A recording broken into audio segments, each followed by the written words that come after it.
కానీ, 'గబ్బర్ సింగ్' మళ్ళీ రిలీజ్ అవుతున్న సందర్భంలో తన ఫీలింగ్స్ కానీ, అలాగే తన గురించి చిన్న లిటిల్ బిట్ తన జర్నీ గురించి తెలుసుకునే ప్రయత్నం చేద్దాం. Hello sir. హలో అండి. ఎలా ఉన్నారు? బాగానే ఉన్నాను. సార్, ఫస్ట్ మనం 'గబ్బర్ సింగ్' కన్నా ముందు Yeah. మీ జర్నీ గురించి ఒక 5 మినిట్స్ మాట్లాడుకుందాం. ఓకే. నర్సన్నపేట నుంచి హైదరాబాద్ మూవీ వైపు ఎలా అసలు? ఫ్రమ్ ద బిగినింగ్ నుంచి నేను ఐఎమ్ నాట్ చదువుకోవడంలో ఏమీ అంత ఇంట్రెస్ట్ లేదు. మ్హూ. So other cultural activities, cricket అని బయట ఇట్లా ఉండేది. మై ఫాదర్ ఏంటంటే నన్ను ఎలాగైనా డాక్టర్ని చేద్దాం ఉండేది అంబిషన్. వావ్! డాక్టర్ కాబోయే యాక్టర్ అయిన Ah. ప్రభాస్ సీన్ గారు. ఓకే. సో అప్పుడు ఇంకా ఎప్పుడు మనం ఏది 7th పాస్ అయ్యాను, 10th పాస్ అయిన తర్వాత ఇంటర్ ఫెయిల్ అయ్యాను.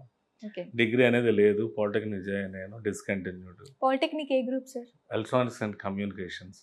ఎలక్ట్రానిక్స్ లేదు కానీ ఇప్పుడు కమ్యూనికేషన్లో ఉన్నాను. ఓకే. సో అక్కడ అది కట్. సో ఎక్కడ?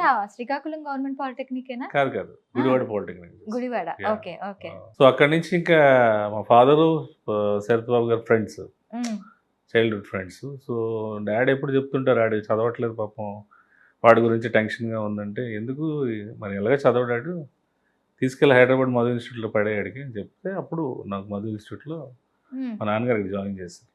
ఓకే. ఫస్ట్లో నాకు అది ఇంటెన్షన్ కాదు, చాలా రేర్ కదా పేరెంట్స్ తీసుకొచ్చి మూవీ ఇండస్ట్రీలో జాయిన్ చేయటం. మరి అంత ఫస్ట్లో కోరుకొండ సైనిక్ స్కూల్ జాయిన్ చేశారు. ఓకే. సో అక్కడ ఫెయిల్ అయ్యాను, సెలెక్ట్ అయ్యాను కానీ సమ్ మెడికల్ దీంట్లో పోయింది. ఓకే. సో అక్కడి నుంచి ఏపీఆర్ చేసి, అక్కడి నుంచి పాలిటెక్నిక్. సార్, చదవట్లేదు అని చెప్పి ఏపీఆర్ చేసి కోరుకొండ స్కూల్ ఎప్పటికైనా ఇవన్నీ చేస్తే అట్లీస్ట్ చదువుతాడని ఆశ ఉండేది మా నాన్నగారికి. ఓకే.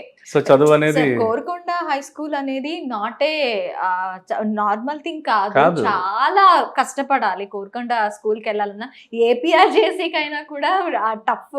మీరు పాలిటెక్నిక్ అనగానే మీరు చదవనంటున్నారు, పాలిటెక్నిక్ లో సీట్ అప్పట్లో ఇలా వడపోతూ ఉండేది. పాలిటెక్నిక్ seat కూడా నేను రావాలి ఎందుకు అంటే. 4 years కంటిన్యూ చేశానంటే, దట్ ఈస్ ద అక్కడ ఆటోమొబైల్, సివిల్ అండ్ మెకానికల్ ఉండేది. మ్మ్. సో ఎలక్ట్రానిక్స్ ఫస్ట్ అన్నమాట అక్కడ, ఆ మ్మ్. బ్రాంచే ఫస్ట్. సో ఫ్యాకల్టీ ఉండేది కాదు. మ్మ్. సో 2 periods మార్నింగ్ జరిగేవి, తర్వాత మిగిలినంతా వెళ్ళిపోయేవాళ్ళం. సో అదేదో బాగుందని చెప్పి 4 years కంటిన్యూ చేస్తాం. ఓకే. బట్ సర్టిఫికేట్ అయితే రాలా. ఆఫ్టర్ దట్ హైదరాబాద్ లో ఆఫ్టర్ దట్ మధు ఇన్స్టిట్యూట్లో 1 year ట్రైనింగ్ తీసుకున్నాక, సో అప్పటికి ఆఫర్స్ రాకపోతే వైజాగ్ సత్యానంద్ గారి దగ్గర యాక్టింగ్ ట్రైనింగ్ జాయిన్ అయ్యాను. ఓకే. అప్పుడు కొంచెం సీరియస్నెస్ పెరిగింది కెరియర్ మీద. కెరీర్ మీద, యాక్టింగ్ మీద. Acting మీద, అంతే. okay. కెరీర్ అప్పటికే మనకు తెలియదు కదా, బ్లైండ్, అప్పుడు ఏం తెలియదు. సో డే బై డే గ్రాడ్యువల్గా 1 by 1 అట్లాగా ఇప్పుడు ఈ రోజు మీతో ఇంటర్వ్యూ మాట్లాడే స్టేజ్కి వచ్చాము. శ్రీకాకుళం నుంచి ఒక శ్రీకాకుళం అనగానే ఒక వెనకబడిన చిక్కోల్ టు సికింద్రాబాద్. సిక్కోల్ టు సికింద్రాబాద్.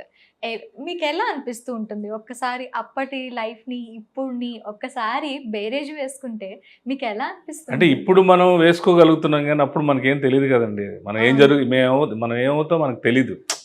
ఏదో హోప్, ఏదో ఎక్కడికైనా వెళ్ళాలి, ఏదో చేయాలి, డాన్స్ అంటే డాన్స్ వేసేయాలి, ఏదో నలుగురిలో ఒకరుగా మనం ఏదైనా ఐడెంటిఫికేషన్ తెచ్చుకోవాలనే ఇది ఉండేది.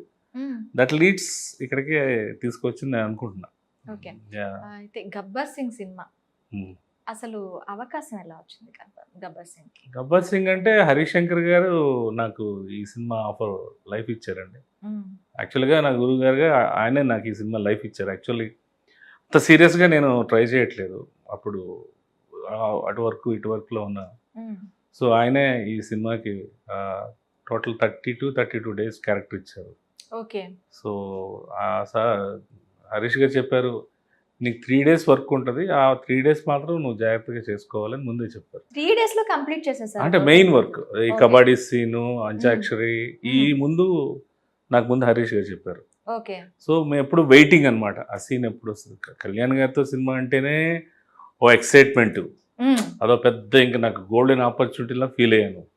కాకపోతే రోజు షూటింగ్ ట్రావెల్ చేశారు ఆయన సినిమాలో. ఆయన ఆ తర్వాత 'గబ్బర్ సింగ్' తర్వాత చాలా ట్రావెల్ చేశాను. తర్వాత 'గబ్బర్ సింగ్ 2' కూడా చేసాము.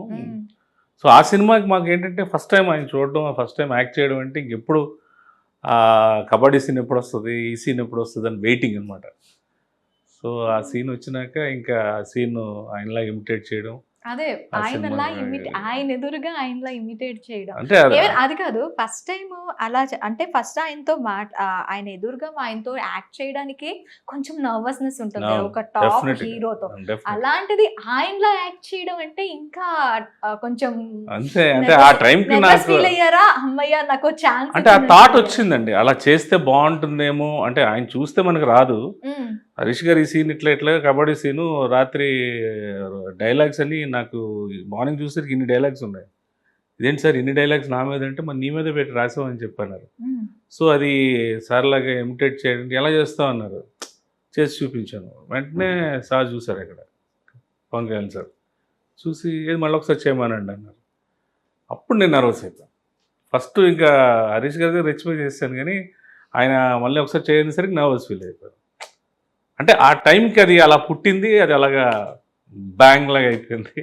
అది నాకు చాలా అదృష్టం అంటే ఎందుకంటే అంత పెద్ద ఆయన్ని ఇమిటేట్ చేయడం ఫస్ట్ థింగ్. అయితే అలా ఇమిటేట్ చేసిన వాళ్ళు ఎవరు ఎంకరేజ్ చేయరు కదా, అది వద్దు తర్వాత ఇంకోటి అంటారు. బట్ అవును. ఆయన ఒప్పుకోవడం అనేది నా life turning point. Scene Siddappa scene అంతే. ఇది బాగా పేలింది. ఎలా అనిపిస్తూ ఉంటుంది?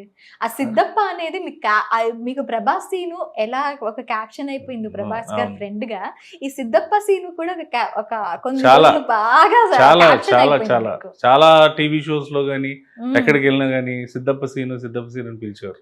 ఓకే. సో ఆ సక్సెస్ అనేది లైఫ్లో ఎప్పుడో ఒకసారి వస్తుంది. మ్మ్.